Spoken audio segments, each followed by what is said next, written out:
Hello everyone. If you've been watching the news over the past week or so, you will have been told ad nauseum that Australia is currently in the grip of a national disgrace.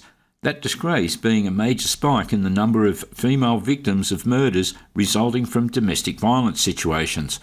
Okay, well, I don't disagree that these events are a tragedy for everyone concerned, especially the victims, of course, and it's abhorrent that lives that should have been lived to their fullest are cut short through acts of violence.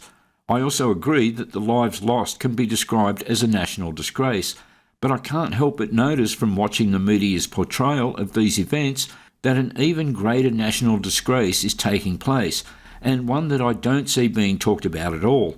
And the fact that it's not being talked about at all is where the real national disgrace lies. New data out this morning confirms a significant annual rise in the number of women killed by a current or former male partner.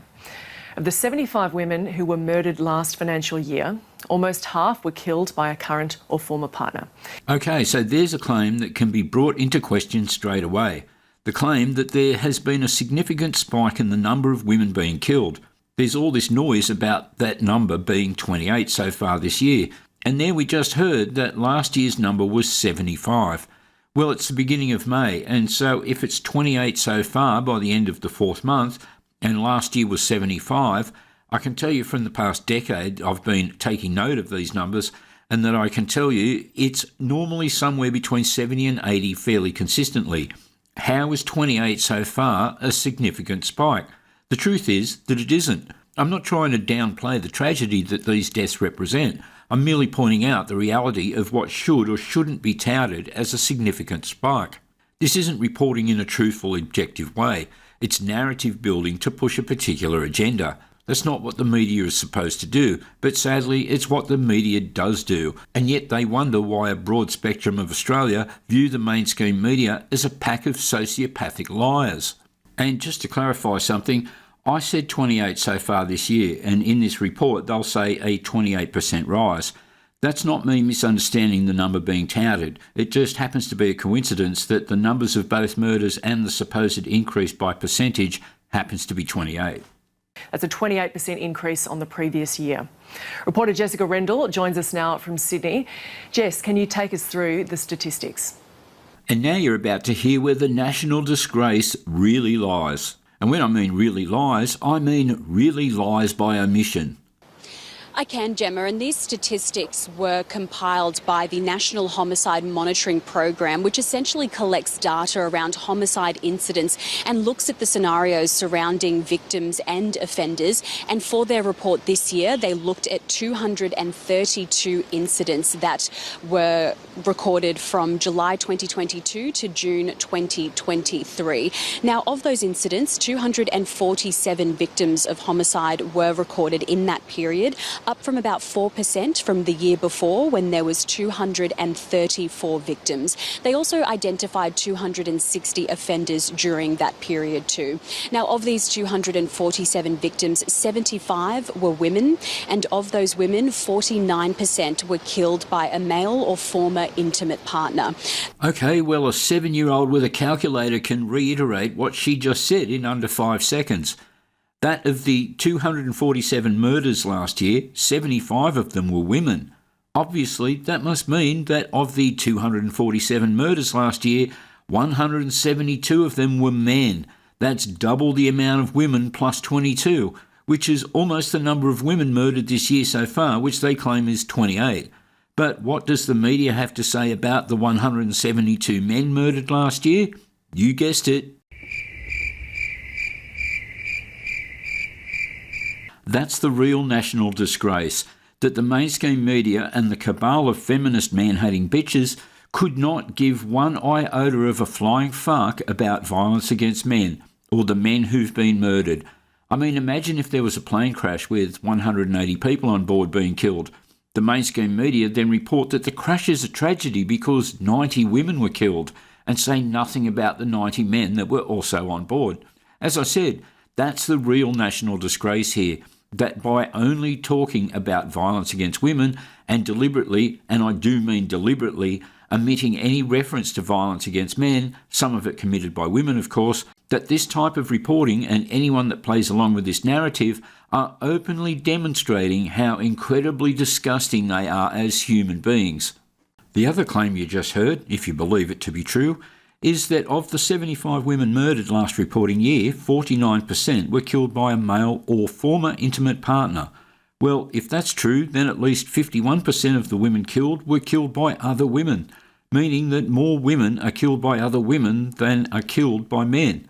One has to imagine that that percentage of women murdering other women must be slightly higher than 51%, because if 49% were killed by a male or former intimate partner, some of those former intimate partners must have been women.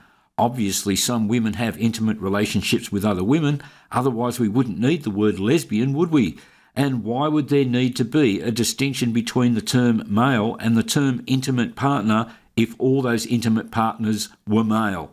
The report also noted, as you just mentioned, there was a 28% increase of intimate partner homicide involving a female victim from the previous year. Now, of course, this data doesn't include the deaths that we've seen since the end of that reporting period in July last year. We know that domestic violence and these incidents have been at the forefront of national interest recently, and we've seen that with thousands of people marching across the country. We know that in WA just this week, a woman was found dead in Perth South and her son is being interviewed by police. This year, 11 more women have been killed as a result of gender-based violence so far compared to last year.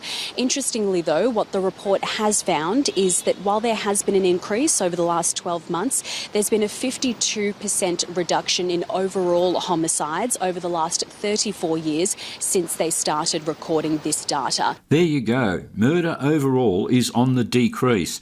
But of course, these morons live in a nirvana fallacy, where they think that part of the human condition that's existed since the dawn of time, and will undoubtedly exist until the end of time, is somehow going to magically not happen anymore because they're going to do useless things like change the description of domestic violence to the term male violence. And if they use meaningless buzz terms like national emergency and roadmap. Of course, if you listen to these weasel word morons, you quickly realise that they actually have no practical solutions whatsoever. All they seem to go for is throw an even bigger bag of money at the feminist cabal and try and stop men looking at porn. Like that's ever going to happen, and if it would actually make a sort of difference in a world where the real reasons for domestic violence are rooted in one person's sense of ownership, entitlement and preparedness to act violently, irrespective of which gender carries those misguided beliefs, and we all know that women are just as capable as men at treating their other half like a piece of shit in their own self-interest. Now, Dr. Rick Brown, who is from the Australian Institute of Criminology, spoke to News Breakfast a little earlier this morning about the data and that they've been collecting and how startling some of those statistics are, particularly around the deaths of women. Take a listen. I think the most disturbing statistic that we have from our National Homicide Monitoring Program is that over the course of the time we've been running the program since 1989, there have actually been 1,667 women who have died at the hands of their partners through an intimate partner homicide. Again, the deaths of thousands of men completely omitted from the narrative. And again, it just goes to prove that these supposed statisticians aren't interested in telling you the truth. They're just there to play yes man to an agenda. Now, it's unclear whether or not that increase that we've seen in the deaths of women from last year to this year is a trend. That's something that researchers will have to look at after they collect this data. But they'll also be looking at the circumstances surrounding these incidents to see if there are any main causes or reasons behind them too. And no doubt, Gemma, this is all vital information for lawmakers as they work to make much needed changes in this space moving forward. And now, for a touch of irony, we move on to what happened to be the very next story this morning. A 17-year-old girl will face court today, charged with murder after the death of a 10-year-old girl in the New South Wales Hunter region. Police believe the girls are known to each other. They certainly were known to each other. The 17-year-old murdered her 10-year-old sister. But you know, it's only men that commit violence, right?